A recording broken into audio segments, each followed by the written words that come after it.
By Roshi Joan Halifax, the Large Sutra on Realizing Wisdom Beyond Wisdom marks a vital shift from early Indian Buddhism to the Mahayana vision that began to take root in China near the beginning of the first millennium of our Common Era.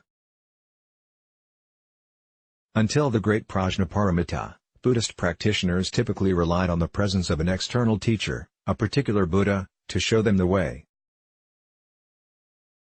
The Great Wisdom Beyond Wisdom Sutra, however, pointed to an approach that was revolutionary, which directed the practitioner toward the mind as the teacher, a mind embedded in the boundlessness of the present, the original sutra of all sutras. The sutra affirms that this boundless mind is Buddha, none other than Buddha, a mind that is everywhere and nowhere, a mind that is both timeless and in the embrace of this moment, a mind that has realized life is eternal. It belongs to no one and to everyone and is a bond of vastness that brings all beings into a unity. From this perspective, then, how could a historical personage be our ultimate teacher? Our ultimate teacher is this boundless mind itself embedded in all beings and things. Some 600 years later, what we now know as the Heart Sutra or the heart of the teaching on the perfection of wisdom beyond wisdom emerged.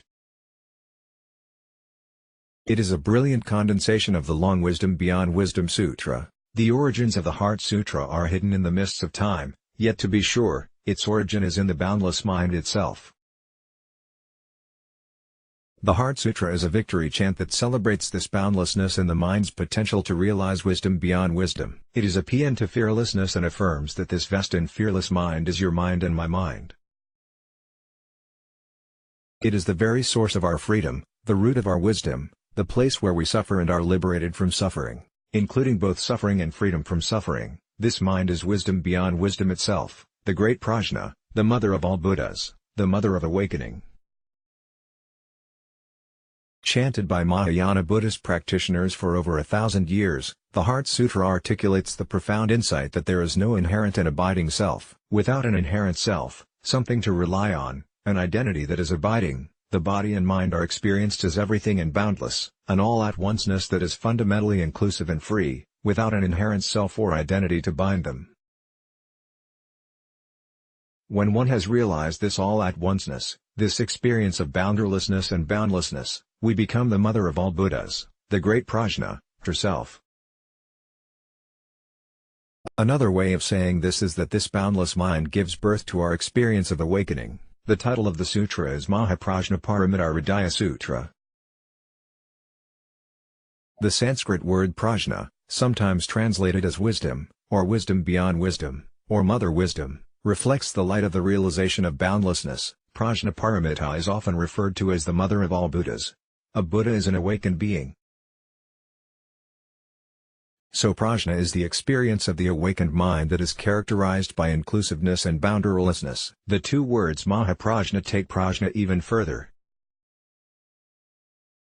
From the Sanskrit, pra gives emphasis to the jna, or wisdom, but maha leads us to sense that this wisdom is really beyond wisdom. Thus we say that Mahaprajna means wisdom beyond wisdom.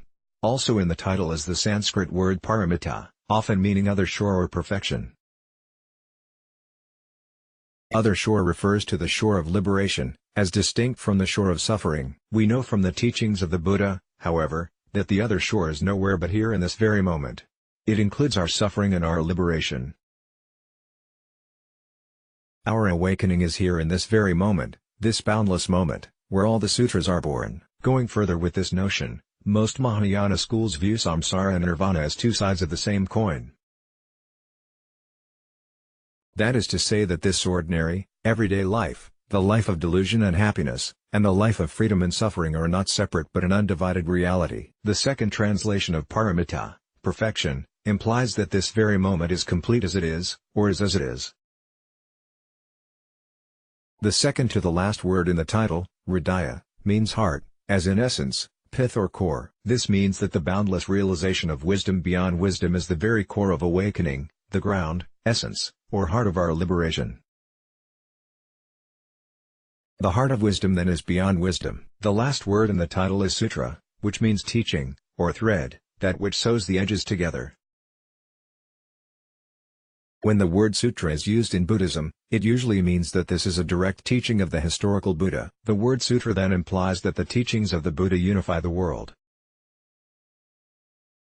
The title of this sutra thus can be said to mean, the heart of the teaching on the perfection of wisdom beyond wisdom. As the sutra opens, we might ask, where is the Buddha? Why is it that Avalokitesvara speaks instead of the world-honored one? Why is it that the deliverer of the sutra is the Bodhisattva of compassion? In the long version of the sutra, the Buddha is sitting in deep meditation, in a state of perception of the profound or in a direct experience of boundlessness. He is found at Vulture Peak in Raja surrounded by a great assembly of monks and bodhisattvas. Near him are two characters, Avalokitesvara, the Bodhisattva of compassion, and the learned monk, Shariputra. In front of this great gathering of noble ones, Shariputra asks, how should a son, or daughter, of good lineage train who wishes to practice the profound perception of wisdom? The Buddha does not respond directly. He sits in silence, being the very manifestation of wisdom beyond wisdom. But for us, and for Shariputra, words are offered that shed light on the experience of mother wisdom exemplified by the Buddha. So from the mouth of the compassionate Bodhisattva Avalokitesvara flows astounding teachings that open the great Dharma door of boundlessness, that is wisdom beyond wisdom. Using Avalokitesvara as his voice, the Buddha speaks from the dimension of the absolute or ultimate through the relative in the guise of compassion. This gives us some feeling for the truth of the interdependence of the relative of compassionate Avalokitesvara and the absolute of the silent liberated Buddha. It also suggests to us that wisdom cannot be separated from compassion, and compassion is the very heart of wisdom beyond wisdom. In the short version of the sutra that is chanted by Zen Buddhists, Avalokitesvara is the first word we read or hear. The name of the Bodhisattva of compassion is a thundering opening, guiding us to see that wisdom beyond wisdom is compassion itself, and compassion is none other than wisdom beyond wisdom. Indeed, Avalokitesvara is the perfect complement to the content of the sutra, for Avalokitesvara's presence implies that when suffering is transformed through compassion, wisdom beyond wisdom rises.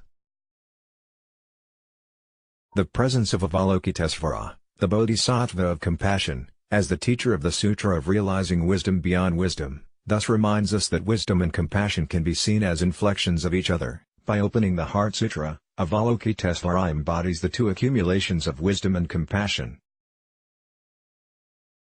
We are invited to discover that wisdom beyond wisdom is no other than compassion and boundlessness. The absolute and relative are inseparable, and in a non-dual relationship similar to a wave and water.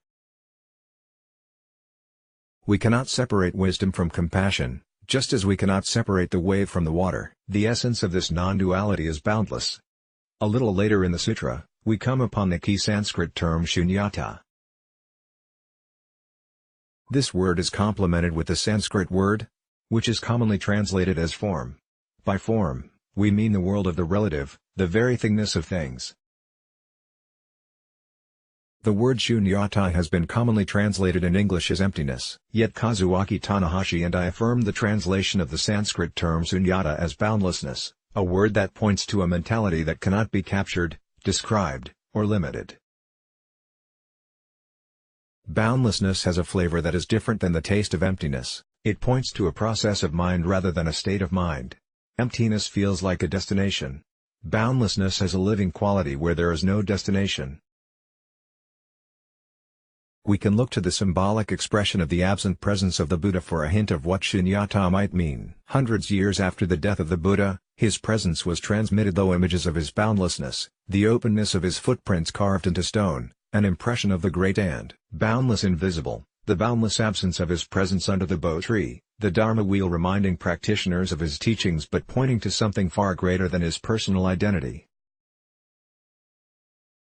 The Buddha's absence as a presence, other than his teachings, was itself a teaching on signlessness, one of the three doors of liberation, which includes boundlessness, signlessness, and aimlessness. All three of these Dharma doors are a fundamental teaching on boundlessness, just as all three are teachings on signlessness and aimlessness, for boundlessness is without any identity nor does it have a name. Aimlessness points to the boundless present as the destination that is no destination at all, for we are indeed very here. And signlessness means that things are not bounded by the plague of identities, rather they are free from description when directly experienced. Even one of the Buddha's names, Tathagata, the one thus gone, or the one thus come, reminds us that he has gone beyond, gate, beyond the opposites of being and non-being, of the relative and absolute. Another way we can say that he has gone beyond is that he has arrived in the boundless present and is free of all identities yet inclusive of all particularities. He is even free of his own identity as Buddha, and is simply the very process of awakening itself exemplified by being Buddha. The use of the word boundless for shunyata might challenge some practitioners' and translators' ideas. It was Kaz who discovered this perspective on shunyata. When I proposed it to various Buddhist teachers, there was understandable resistance. Some of them indicated that they have become accustomed to the word emptiness as a way of expressing shunyata or our experience of so-called shunyata. Indeed, emptiness, voidness and nothingness are concepts that are mathematically and philosophically articulated. However, reaching into the experience of practice, the word boundlessness might express more accurately the mental experience of cessation and all-at-onceness, boundlessness, boundless as in vast, and boundless as in the experience of interconnectedness. Here the relative and absolute are simultaneously actualized in our mental experience as a dynamic process. Exploring why boundlessness works better for me than emptiness takes me also to my work with dying people. I have offered the Heart Sutra to dying people for many decades. My test for something working is how it may be received by someone facing death. I have said the words, "form is emptiness" to many dying people over the years, but something in me has always been uneasy with this particular aspect of the sutra. When Sensei offered his insight regarding shunyata as boundlessness, something profound shifted not only in my practice but in my sense of the rightness of using this word with someone with a dying person. We see that space is boundless and without boundary. This is the wondrous freedom of openness, no hindrance, our natural freedom, the spirit and mind of inclusiveness. And our connection with all beings and things is boundless and without boundary as well. This is the wonder of our interdependence, how we live in a seamless world of connections, Indra's net, each jewel reflecting the light of all others, held together in a weave of space and connectivity. Our mind is boundless space, our lives are boundless connections. Realizing this as you are dying could indeed be liberating. By renewing the teachings of the Buddha through the use of word boundlessness, the Heart Sutra can liberate us from all the hindrances, including the hindrance of enlightenment or awakening. Realizing boundlessness is a sword that cuts the root of self-clinging. If there is no self to become enlightened, then enlightenment, awakening is not something to get but the essence and atmosphere of our basic nature, including the consequential and ever-changing interrelationships of all phenomena in our experience. Realizing boundlessness, the 5 fears are ended. The 5 fears include losing one's life, mind, reputation, support, and fear of teaching. There is no life, mind, reputation or support to lose. There is nothing to teach, no one to teach, no one teaching. There is simply freedom from fear. This is the essence of the Heart Sutra, its power to free you and me from fear through the realization of great boundlessness. Let's block ads. Why?